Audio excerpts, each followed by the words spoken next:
أهلا وسهلا. But you two look like you're out of shot. Move either closer or somebody can come and see.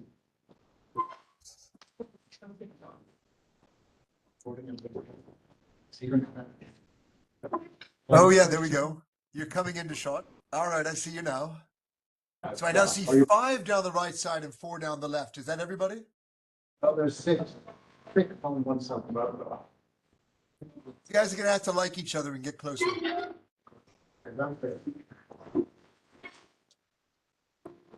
Or you've got more experience teaching than I have, so You have more experience of life than I have, Charlie.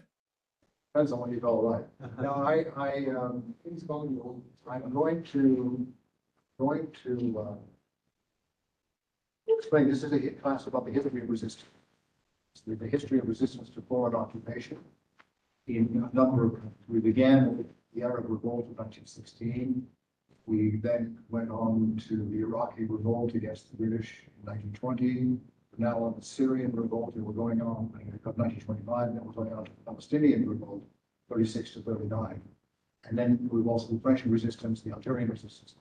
For right now, you're someone, because you've written so much on the subject, who could tie together the three post-Ottoman revolts against the British in Iraq, French in Syria, and again the British in Palestine. You want to say a few words about that and anything else relevant to this resistance to occupation in the region?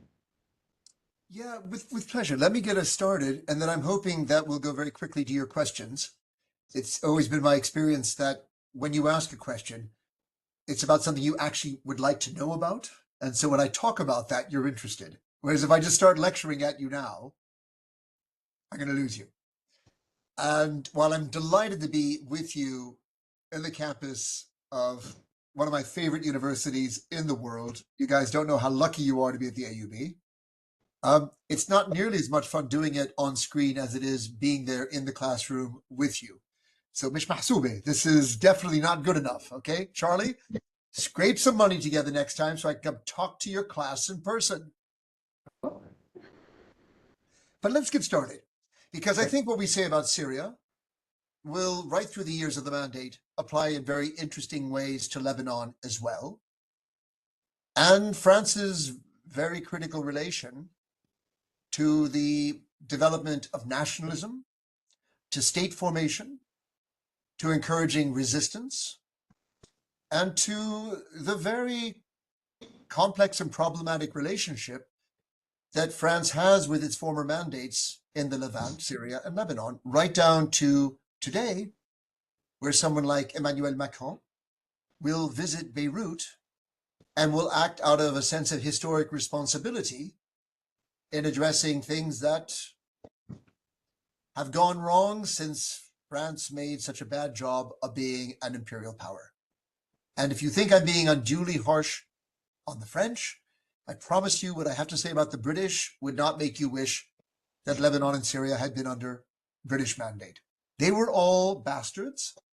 They all worked to take away the self-determination of the Arab people in the moment that they came out of Ottoman rule. They were operating under the rules of an imperial age, so we must judge them by their time and not our own. But that imperial age said it was entirely natural for European powers to distribute Asian and African land and people without consulting with the people involved or gaining their consent. And if there's anything that is going to destabilize Syria and Lebanon, it's that you have politically engaged people coming out of the experience of an Ottoman rule that had restricted their ability to meet and discuss political ideas. This was true under Abdelhamid II. This was true under the Unionist governments after 1908. They were very concerned that the Arab world not pursue the same path that the Balkan states had passed through, where nationalism led to uprisings against Ottoman rule and fragmented Ottoman rule in Rumelia or the European provinces. They were very determined to preserve the Arab provinces as part of the Ottoman Empire as a sort of Turkish, Kurdish, Arab state. So nonetheless, you had the beginnings of political engagement already before the First World War, with the emergence of societies, some of them secret, some of them public. So the Arab Cultural Society was very public. You know, the Suri al-Fatat was very secret. Al-Ahid was very secret. But these organizations brought like-minded Arabs together to begin to discuss what kind of vision of the future they wished for themselves. But they were repressed. And that repression continued right through the First World War, when under the government of Jamal Pasha, which your great-grandfathers nicknamed Al-Saffah for his execution of Arabist thinkers. He was seen as a man with blood on his hands. The repression continued right through the First World War, the repression of political activism, if you like. And it's with the Ottoman withdrawal from Syria and Lebanon in 1918 that I think Syrians and Lebanese, premature to call them that, but the people who lived in this territory of Bilad Hashem, were given the first opportunity to begin to meet openly to discuss what kind of future they wished for themselves. And because they had operated for so many years clandestinely and in small cells, there had never been a kind of public space within which to set the terms of Assyrian nationalism. And so they fell in line with what was, at the end of Ottoman rule, the dominant model, which was introduced by the Sharifs of Mecca, that had been taken to Damascus through an Arab revolt against the Ottoman Empire. It starts in 1916 in partnership with the British, a subject of tremendous fascination to my British colleagues here, who still live in this kind of absorption with Lawrence of Arabia. I don't get it. He was a very odd man, but he sort of fascinates people by the romantic image of the lone British gentleman leading the Arabs to freedom. Nonetheless, this was an Arab war against an Ottoman Empire led by an Arab elite family, the Hashemites of Mecca. And the charismatic leader that was not Lawrence, but Faisal ibn al-Hussein. And Faisal arrives in Damascus with the intention of state building. And I guess this is where Faisal comes into conflict with a partition diplomacy that Britain and France had been conducting right through the years of the war, in which since 1915, France had staked a claim to Syria, Syria in the broadest sense of the word. The very same Syria that Faisal believed that he had been promised in his exchange of correspondence with Sir Henry McMahon, the High Commissioner in Egypt, in the famous McMahon-Hussein correspondence that laid the basis for the wartime alliance between the Hashemites and the British.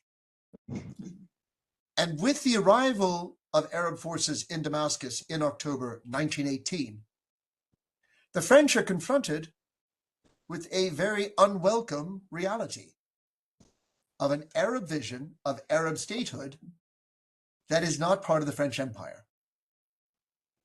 And so you'll have this period between 1918 and 1920, where that very uncomfortable politics between the legitimate claim by Faisal to try and create a kingdom in Syria, legitimate in the sense that he convenes a Syrian National Congress, whose participants are elected from across Mount Lebanon, the Sahel of Lebanon, from Palestine, from Transjordan, from Halab, from Damascus. So he's able to bring together elites from across Bilad Hashem using the Ottoman electoral system of a two-level of elections. But you can see these are elected representatives.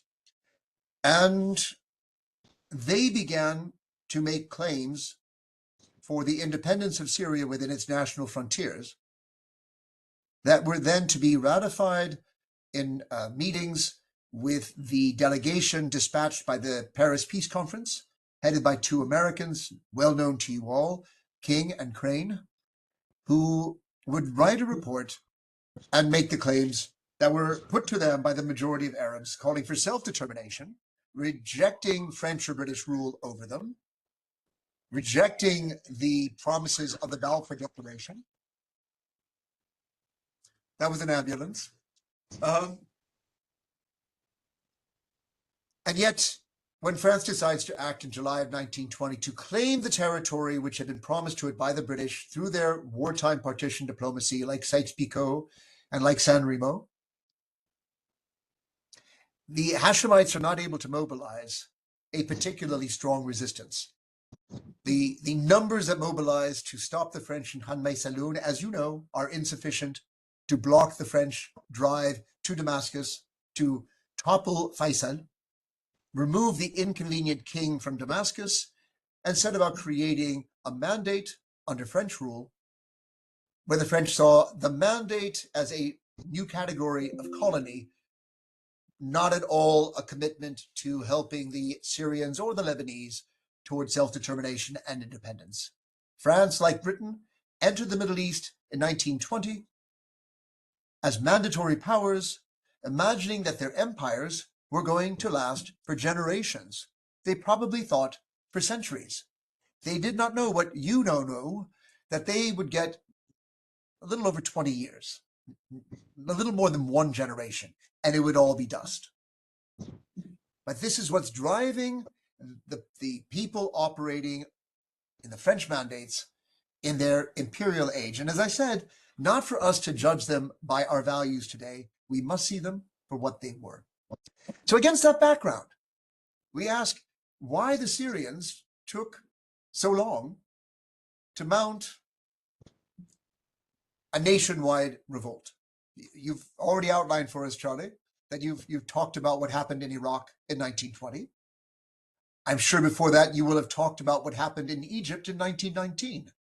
We have Arab peoples rising up around this critical moment of dismantling the Ottoman Empire and the emergence of the Arab peoples from under Ottoman rule to a new future to try and assert their own right to shape that future.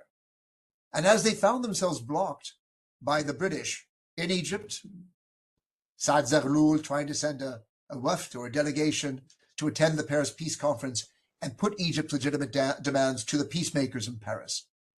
And in the destruction of that movement by the British, the Iraqis, realizing San Remo is giving them away to the British too, they too have their uprising, which, it takes a good 6 months for the British to put down, and the deployment of massive troops. The people in Syria were no less conscious of the imminent threat of European colonialism. And it was as unwelcomed in Syria and Lebanon as it was in Iraq and Egypt. Lebanon's a little bit confusing because of the Maronite alliance with France and the way that Maronites were welcomed to Paris to call for the independence of a greater Lebanon under French protection. And yet never did the Maronites believe that France intended to colonize that Lebanon. As we read the memoirs of those involved, it is clear that the Maronite delegation representing Mount Lebanon believed that France would act in a disinterested and benevolent way. And they were very quickly to learn France's true intentions, and France would drive even the strongest supporters in the Middle East, the Maronite community of Mount Lebanon, into opposition to the French mandate in Lebanon. But the question is, what is it that takes so long for the Syrians to mobilize, to reject the terms of the French mandate? You've only had a couple of small-scale rebellions. You have Ibrahim Hananu's revolt in northern Syria. You have the Murshid revolt in the Alawite Mountains. But really, it's not until 1925, after the dust has already settled in Cairo and in Iraq, that the Syrians will say they've had enough. And The irony is it emerges from the least nationalist community in Syria. When the spark lights the explosion, it will come in Jebel Druze. So let me pause here because I'm giving you exactly the kind of lecture that I promised you I wasn't going to give you. But I think we're now in 1925. I've given you my sense of the background. Why don't you ask me the questions that drive your interest in the revolt as it's breaking out? We'd like to ask the first question. But I'll choose someone that nobody. Please ask the question. Stand up and name your. Hello, thank you for your time. My name is Eugene. I'm a senior psychology major. The question is, how crucial was the military expertise and leadership retained by former Ottoman officers and local leaders in enabling the immediate sustained anti-French rebellions that began in 1920? I'm so sorry, but it's funny. You're just far enough away that I can't hear. Is there a mic up there anywhere that people could pass around? It's in the ceiling, so you'll have to speak a bit louder. I'm so sorry because it's very faint on my computer. Is why I'm leaning into the screen. Okay, I'll speak louder. Can you hear me better That's now? better. Yeah, thank you. So my question is, how crucial was the military expertise and leadership retained by former Ottoman officers and local leaders in enabling the immediate and sustained anti-French rebellions that began in 1920? It's a really good question. And I think that the Ottomans, through their education system and through their bureaucracy, were training the people who would be the state makers in Syria in particular. And here, I don't know, Charlie, whether you recommended Layla Parsons' book, The Commander, but Fawzi al-Kawukji would emerge as one such character who, having trained in the Ottoman times in the military, would then come under French mandate military service, and he would be very influential in engaging the Syrians in the revolt in 1925 and trying to give support to Jebel Druze in that first level of the uprising. And I think what the Ottomans were able to give people in the Arab provinces was, one, a modern education. The Maktab Anbar in Damascus was known in Ottoman times as a school for providing the training that would allow Syrians to enter into government service. They would learn Turkish. They got not just numeracy and literacy, but history, geography, Persian, French, mathematics, geometry, quite a multidisciplinary education. Depending on the program you entered, you would study between 4 and 7 years at Maktab Anbar. And we know from memoirs, Fakhri al-Baroudi's left a very good memoir of his studies in Maktab Anbar in the early 20th century. He talks about how getting a diploma from Maktab Anbar was the equivalent of a doctorate in the 20th century. You know, it was so highly regarded. So I think the Ottomans were able to prepare people in Syria, either through their education system or through government service, for the skills of statesmanship, of running a bureaucracy, of running government, that would prove very influential in the Mandate period. Most of the first leaders of the national movement in Syria, in particular, would be graduates of or veterans of Ottoman service, Ottoman schools. Next question.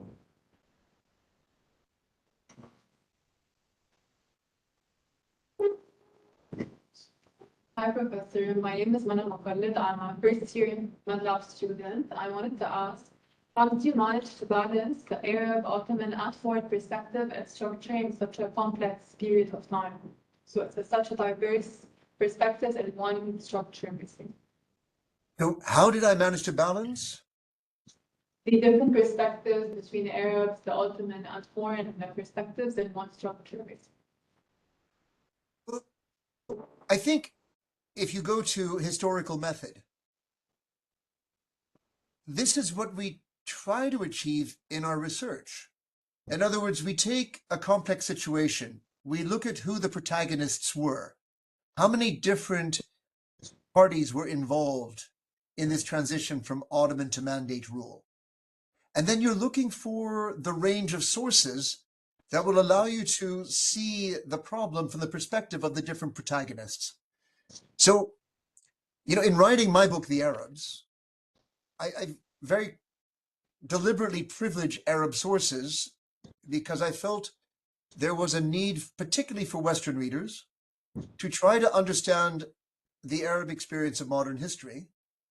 I'm aware of how presumptuous it is. I am an American. I teach at a British university. Who am I to talk about what an Arab perspective on their history is? But the value I can add, because I read Arabic, I like to speak Arabic. I talk to a lot of Arab intellectuals in my travels through the region, and I draw very heavily on Arab primary sources. I'm at least able to read and translate what I take from those sources for English readers. And I feel as though that is the value added I can bring to the table. But, at the same time, it's good to bring in what the French thought they were doing. And so the French archival sources are very rich. It would be foolish not to read those papers. But the critical thing is not to be in the capture of your sources. So it's very easy to find yourself adopting the mindset of French imperial officials if you read only French documents, or if you read them for too long without a break, And so what I would urge you to do methodologically is to try and ensure that you have a balanced set of documents from all the perspectives involved in your complex history. Without taking sides, see how they're approaching the problem. And, in that way, certainly writing on the late Ottoman period, I would encourage all of you who wish to practice history and are interested in 19th and early 20th century history to learn Turkish and to give yourself the ability to work in the Ottoman archives, because they hold such a wealth of resources for Arab history that has always been left out of the story until we had access to those archives. And I really encourage you to think seriously about mastering Turkish, so you too will be able to shed light on Arab history under Ottoman rule from Arab sources and Ottoman sources. It's the most interesting way. Really, it's fascinating. Next question. Going through them. Who else have the questions? Hello, Professor. Hi. Hello, my name is Amin Kharat. I'm a MCOM major. I wanted to ask, you mentioned earlier that resistance towards the British and French mandate systems never rose above the underground level. Do you think if it had been more open and violent in terms of revolution against the mandate system, that the Arabs would have been successful, and what would have changed? I really feel that the different Arab national communities, whether, allow me to talk about Iraq or Syria or Egypt, even if they were states in formation at this time, but it's easier rather than talking about the land that would become Iraq or the land that would become Transjordan. I feel like they made their point of view clear in so many ways, but they came up against the wall of the imperial order. And if you like, Britain and France coming out of the First World War, show of hands, how many of you have actually studied the First World War in Europe? So you have a sense of the senselessness of World War I. Right? If you really try and work out what it was that drove so many British, French, German, Austrian, Bulgarian, Turkish young men to kill each other, what was the big idea behind it? What was the driving motive for it? You come away empty-handed. And trust me, the leaders of Britain and France coming out of the First World War didn't have a better answer than that either. They did not know what the sacrifice was for. So what they tried to do was tell their own people that their sacrifice would be validated by the growth of their empire, that they had sacrificed their lives to preserve the culture and the values of Britain and France and to grow their empires. If you like, Ottoman territory becomes the war prize of British and French victory in the First World War. And I'm not inventing this. They talked in those terms. So the very first agreement in the wartime partition diplomacy, you've probably never heard of. It's called the Constantinople Agreement. And it was concluded between March and April 1915.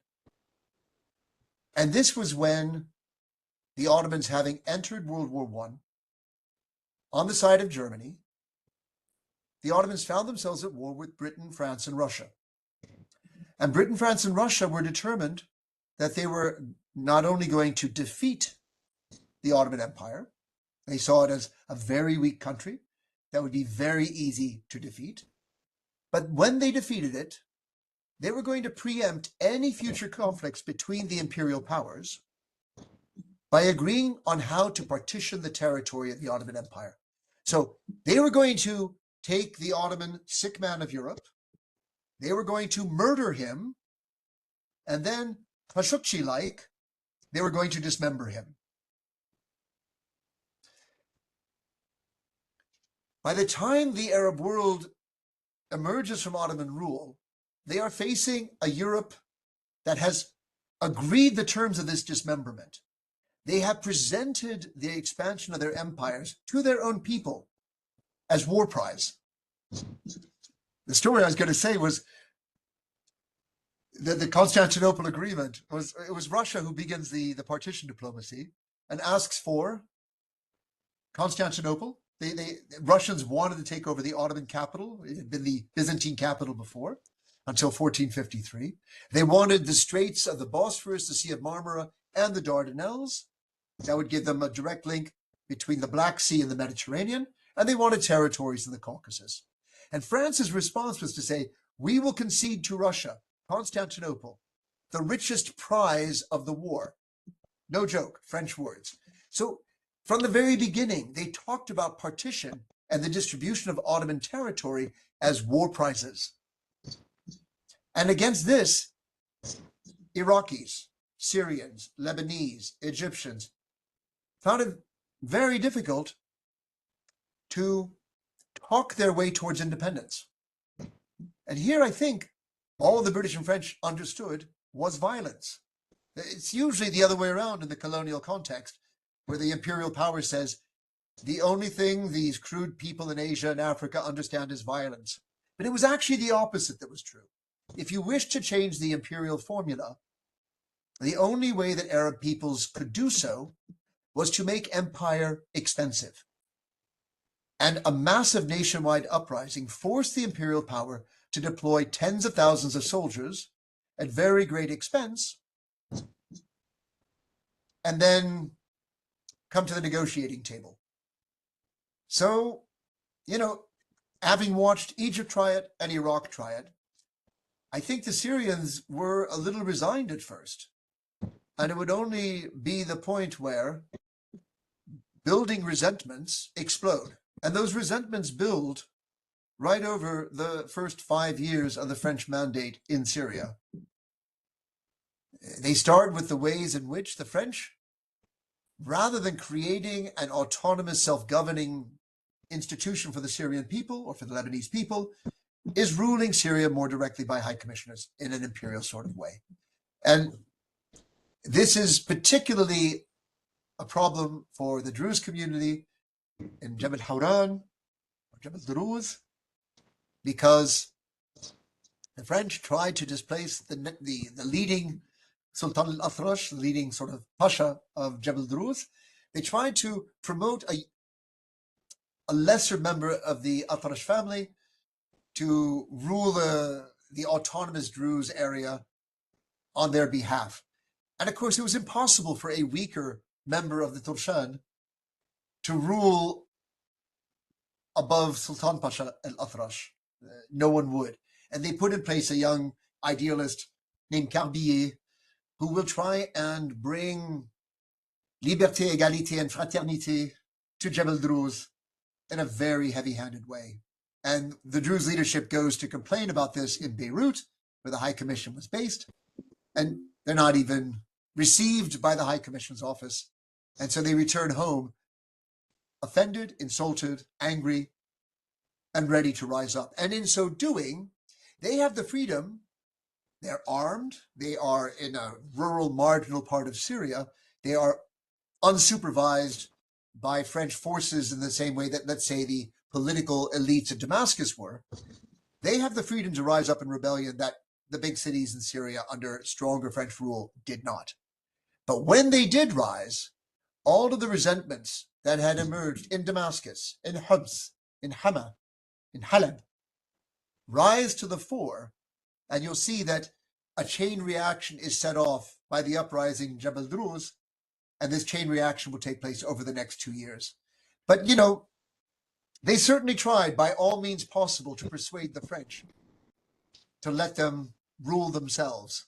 And in the end, they had to resort to violence to demonstrate to the French that they needed to take the Syrians more seriously.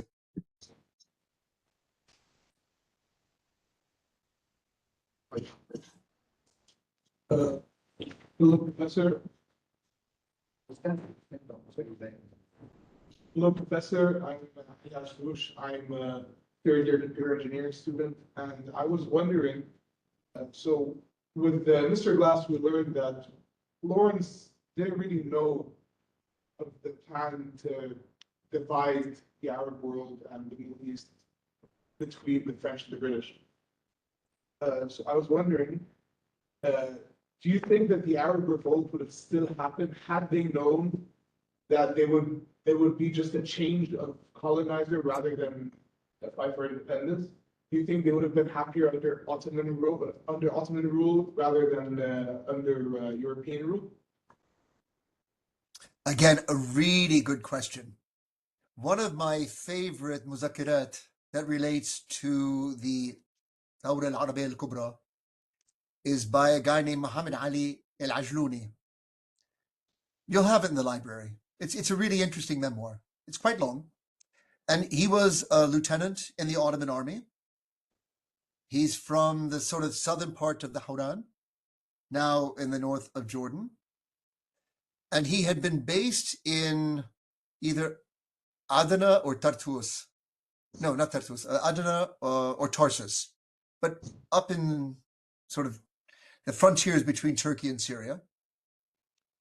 And when he learned about the Sharif Hussein's call for an uprising, he was very enthusiastic, and he wanted to immediately desert the Ottoman service to go join the Sharif's revolt.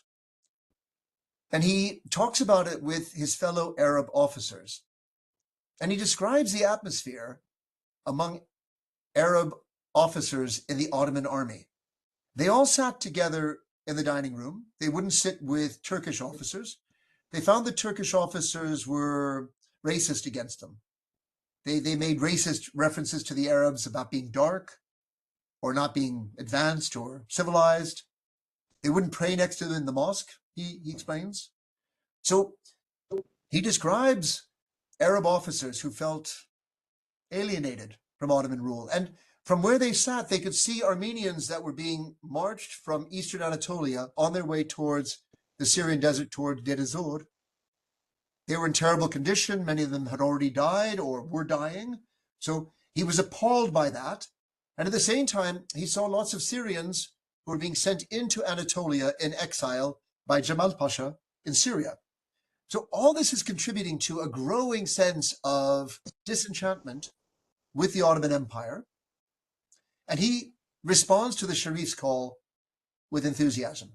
But many of his colleagues were from the Iraqi provinces, from Mosul, from Baghdad, from Basra. And they were members of the military secret society, Al-Ahd. And Al-Ahd had called for Arab autonomy within the Ottoman Empire. They did not want independence from the Ottoman Empire because they had seen that Arab provinces outside the Ottoman umbrella, right across North Africa, had been colonized by Britain, France, Italy, and Spain.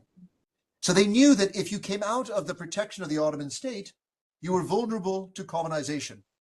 And his fellow officers, who were members of El Ahad, refused the call of the Sharif because they said, he's calling for Arab independence, and that goes against our ideology.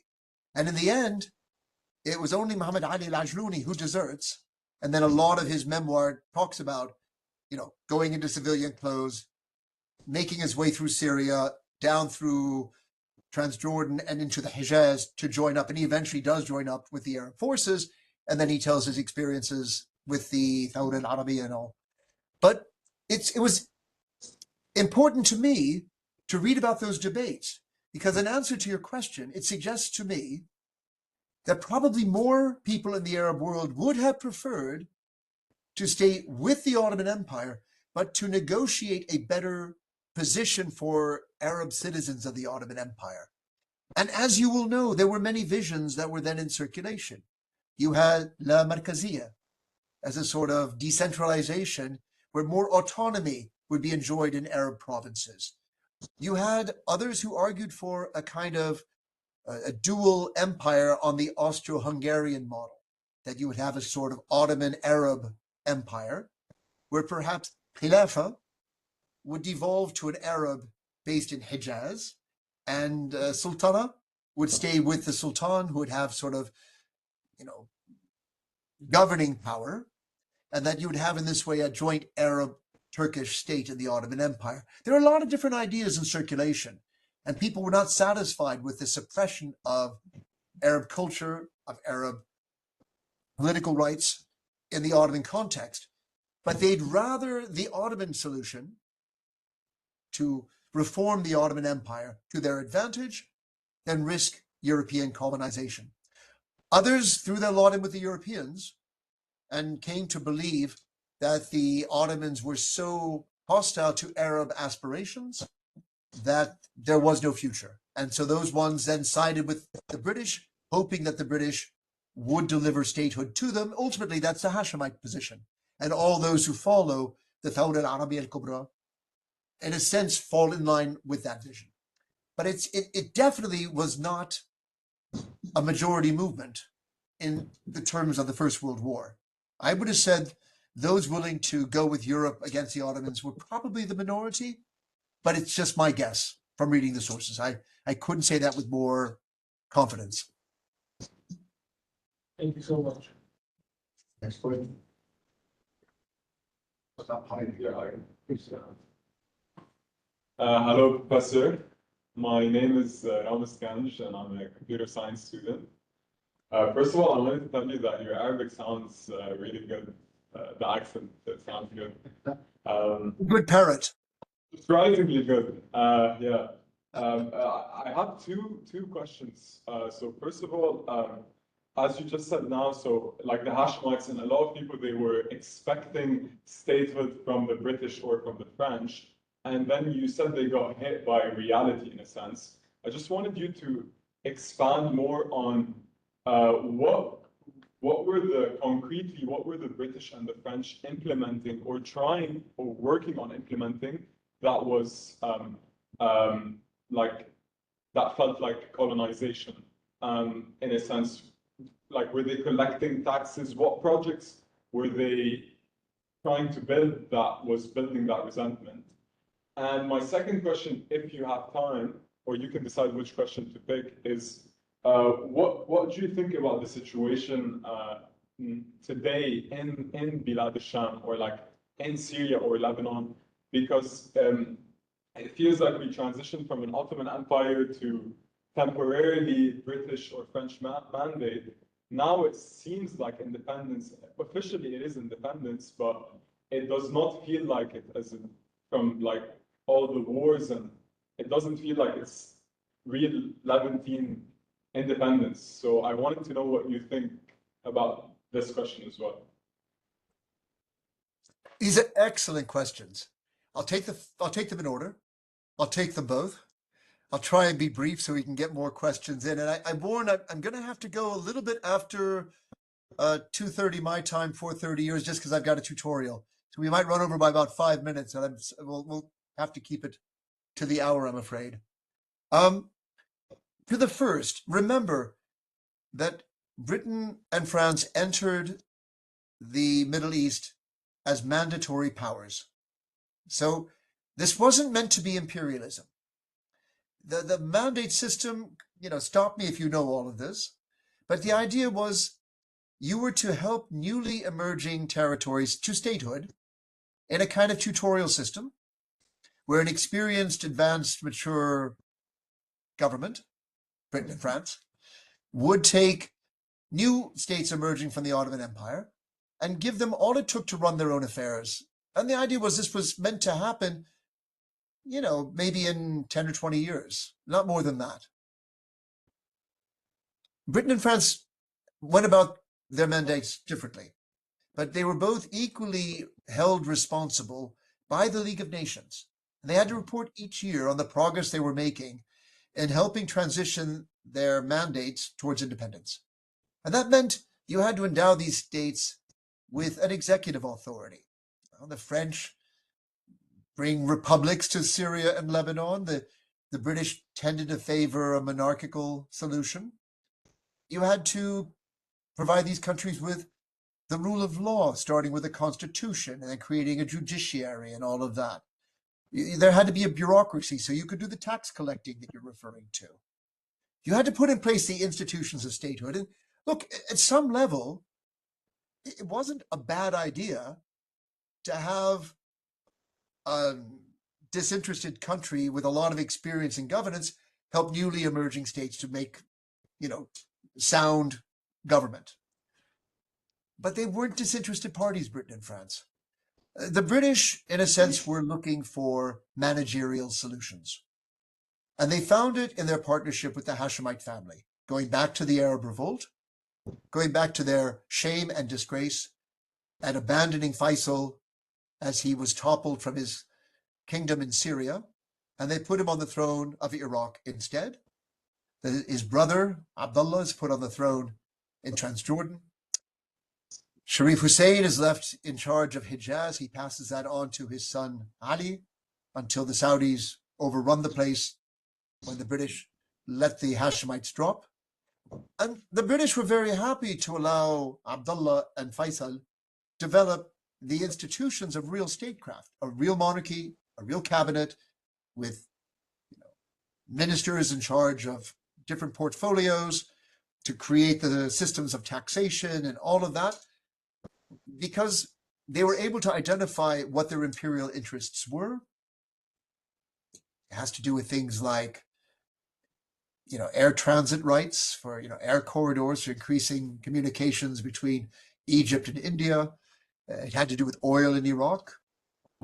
So Britain was able to identify its interests, protect those, and then it's just to try and manage this through local rulers so you don't spend a lot of money on empire. Coming out of World War I, Britain wasn't particularly rich, and they didn't want to spend a lot on empire. The French weren't particularly rich either, but they tried to rule in a much more direct way. They didn't have a kind of Hashemite family who would be managers for them. They worked with the Maronites, and they saw the Maronites as partners. They promoted those who were most openly supportive of France. They saw them as a client community that had a vested interest in France's presence, and that they could work with that community to help manage Lebanon at the very least. Syria, as you know, they tried to break up into 4 different small states, trying to play minority politics with the Druze and the Alawis, trying to separate Aleppo and Damascus, the natural seats of urban nationalism. Doesn't work very well. So they just run the place in a much more colonial way, with high commissioners and colonial officials and colonial tax collectors. And in a sense, that's what Britain is forced to do in Palestine. Because of the Balfour Declaration, because of their promise to create a Jewish national home, they're favoring migration of mostly Eastern European Jews to Palestine, I think in the hope of creating a client community like France enjoyed with the Maronites in Lebanon. I've always seen the Zionists as a sort of Britain's Maronites in Palestine. I don't think they ever wanted to create a Jewish state. They wanted to keep Palestine as part of their empire. And so they never really they talk about a national home in the Balfour Declaration. They never talk about a Jewish state, and they don't talk about Zionism. Instead, I think they just thought that they could create a large demographic of Jews in Palestine who would be a natural client and ally of British imperialism in what they now see as a geostrategic asset in Palestine, and that they want as part of their empire. So, you have this confusing situation of managerialism in the Hashemite zones and direct colonial rule in Palestine, Syria, and Lebanon that never is really leading to the independence that the League of Nations had as their benchmark for the mandates, and in a sense creates a form of opposition to imperialism, which will break out in 25 to 27. And after that, with the emergence of the national bloc, will be an ongoing pressure in Syria, and as in Syria, so in Lebanon, that will lead until the 1940s to the ultimate rupture between France and its Levantine mandates. But when it comes to what happens after, your second question is really interesting, because in writing The Arabs, I was trying to think of a schematic approach to talking about 5 centuries of Arab history. And my approach was to talk about how the Arabs have navigated modern history since the 1500s, living by other people's rules. And for the, 1516 to 1918, it's Ottoman rules. The rules are set in Istanbul. The governors are Ottoman.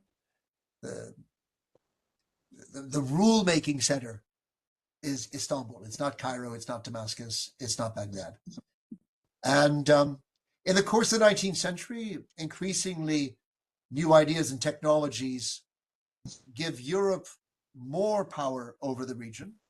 But it's not until you get the conquest of North Africa, starting with Algeria in 1830 and ending with the Italian annexation of Libya and of the creation of the French protectorate in Morocco, that all of North Africa comes under colonial rule. By the end of the First World War, the rule-making centers are no longer Istanbul, it's Paris and London. And you really are living in an era where the Arabs are navigating history through rules made in Paris and London. It's the imperial age. And that will last until the Second World War, where France's occupation by Nazi Germany, Britain's surviving the war by the skin of its teeth, leads to an era of decolonization and a shift of the rules of the dominant powers of the age away from Paris and London to Moscow and Washington, as the imperial age gives way to the era of the Cold War. And in a sense, I would say that the Cold War was a time where there was the potential for the Arab world to be more assertive in putting forward its own agenda and pursuing it to the best of its ability, but it was constrained by rules of the Cold War that made you take sides. And so certain countries in the Arab world sided with Europe and America. The Americans called these the moderate Arab states. The Arabs called them the reactionary Arab states. It included dear Lebanon, Tunisia to some extent, and all the monarchies. The progressive Arab states, or what the West like to call the radical Arab states, ultimately looked to the Soviet Union for their arms supply, for their development model, for that system of single-party state governance, and for state-led economies. And in a sense, who you got your support from militarily and economically would, to a greater or lesser extent, take away your autonomy of action, whether you were siding with the Americans or whether you're siding with the Soviets. So it's really not until the end of the Cold War in the 1990s that we see this period where America exercises unconstrained power very badly when it comes to the Middle East, and where challenges to the social contract in the Arab world that emerged in 2011 with region-wide uprisings. The Western press like to call them the Arab Spring uprisings, has led the region to a period where civil war and conflict between states has disempowered Arabs more than ever in your history. It's not a good time to be Arabs, as Samir Kassir wrote tellingly. And though he has been spared seeing just how much worse it would be in the region since his assassination. The truth is still here. And yet I never give up, guys. I mean, I feel as though, and you are part of this, that this region has the human capital, has the human resources. Okay, before you think I'm totally ridiculous, let me put it to you this way. Wherever in the world the Lebanese go, wherever in the world the Palestinians go, wherever in the world the Iranians go, or the Turks, or you name it from the region, they rock. They get super rich. I know. I fundraise for this Middle East Center in Oxford, and these are my people, you know? You let the human capital of the Arab world loose, unconstrained, and oh my God, they're the best. Everywhere except in their own countries. So when the day comes where finally Arab peoples have a government that unleashes their human capital to just do the brilliant things or the good business or the amazing research or the fantastic education stuff that we know is the norm, then we'll see the Arab world emerge from under the shadow of Ottomans and imperialists and the Cold War to just be a normal, well-run, prosperous, happy part of the world. I'm old. I can see it. You're young. Don't lose sight of it. Any other questions? I have one to go back. The end of the war, the end of the First World War, Turkey managed to preserve its independence. The Sykes-Picot range called the partition of Turkey. So originally to go to Russia, but when Russia dropped out of the war, then the Italians, the Greeks, the French, the British thought that they would take it. And yet, somehow Turkey got it, and in Greater Anatolia got out. They managed to kick out the Europeans, preserve their independence, but south of these whole of Iraq, what is now Iraq and Syria, they failed. Why the difference? You know, the thing that strikes me, Charlie, is the tenacity of Ottoman soldiers, that they were able to mobilize a war of resistance against the partition of their territory. It's just amazing to me, because if we look at the 15 years that precede Turkey's War of Independence, you know, they'd fought 2 wars in the Balkans. They fought a war in Libya. Then they fought the Great War. And for 4 years, you know, they really had to defend their frontiers over like 12,000 kilometers at every point.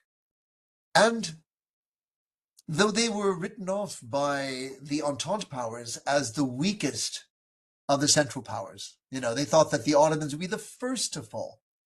The Ottomans fought the war until within 11 days of Germany's armistice. So they fought a very determined war.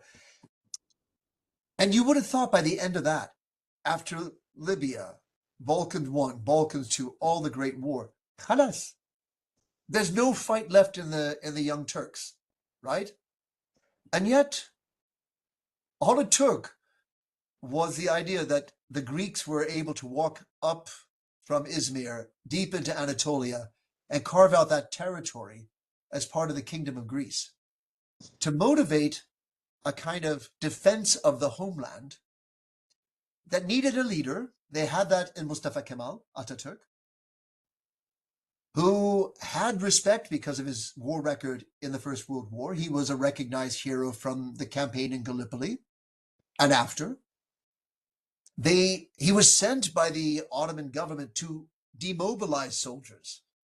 But, you know, he decided that he was going to actually take his mission to remobilize the soldiers who were armed, who had artillery, who had munitions depots that they had access to, and they were able to actually mobilize. Now, it was a desperate affair because they were war weary and they didn't have anybody supporting them. There was no money. They could easily have been defeated. But at least in this case, I think that the nationalist soldiers fighting with Ataturk knew that they were fighting to defend their lands. And that has always been the strongest motivator. And in that sense, they were able to achieve what none of the Arab provinces of the Ottoman Empire were able to do. Determination by force of their own arms. But think about it. They were working with the army of the Ottoman state. They were able to inherit a national army.